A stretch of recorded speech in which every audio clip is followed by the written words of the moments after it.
JSB with you YouTube ఛానల్లోకి స్వాగతం. నేను మీ శ్రేయభిలాషి జేఎస్ భవజన్. ఇంకా తోతాపురి రకం చిత్తూరు జిల్లా పుల్చల మండల పరిసర ప్రాంతాల్లోని పలు తోటల్లో 20 నుండి 30% మేరకు, అంటే చాలామంది రైతులు వ్యాపారస్తులు ధర ఎప్పుడైనా రాని అప్పుడే కోతలు మొదలు పెడదాం అన్న ఉద్దేశంతో తోటల్లోనే ఉంచేసిన దృశ్యాలు ఇప్పుడు మనం గమనిస్తున్నాం. ఇప్పటికే సగం రంగు ఉండే కాయలు కూడా 8 పైబడి వ్యాపారస్తులు కొనుగోలు చేస్తున్న విషయం కూడా తెలిసిందే. ఇంత మాత్రం కాయ రంగు నాణ్యత ఉంటే టన్ను 15 నుండి 17,000 వరకు కూడా కొనుగోలు చేస్తున్నారు.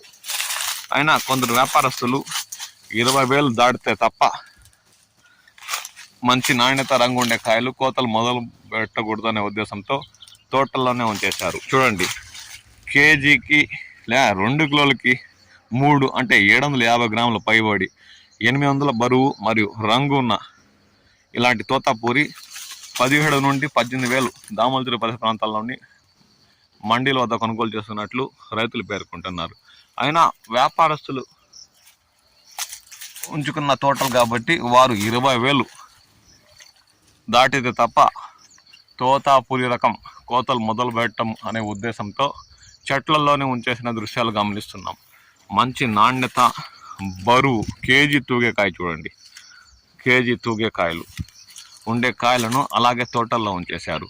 అంటే 10వ తేదీ పైబడి ఖచ్చితంగా తోతాపూరి రకం 20,000 మార్కు దాటుతుందని ఆ ఉద్దేశంతోనే తోటల్లో ఉంచామని వ్యాపారస్తులు పేర్కొంటున్నారు.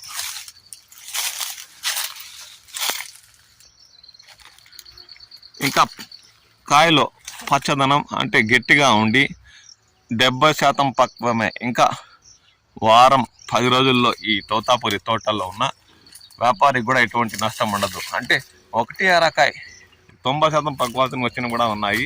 అవి రాయలపైన ఏమాత్రం నష్టం ఉండదని 20,000 ట్రేడ్ మార్క్ దాటేంత వరకు వీటిని అలాగే తోటల్లో ఉంచుతామని వ్యాపారస్తులు పేర్కొంటున్నారు. దాదాపు 750 గ్రాముల పైబడి ఉన్న తోతాపూరి మనకి ఈ తోటలో దర్శనమిస్తుంది. చాలా వరకు పచ్చగా ఉండడంతో ఇప్పుడు 17,000 వరకు కొనుగోలు చేస్తున్న వ్యాపారస్తులు వీటి కోతలు మొదలుపెట్టి మండీలకు తరలించట్లేదు. కొందరు వ్యాపారస్తులు ఊహించినట్టే ఈ ఏడాది తోతాపూరి టన్ను 20,000 దాటుతుందా? దీనికి కాలమే సమాధానం చెప్పాలి. నేను మీ శ్రేయభిలాషి జేఎస్ భవజన్.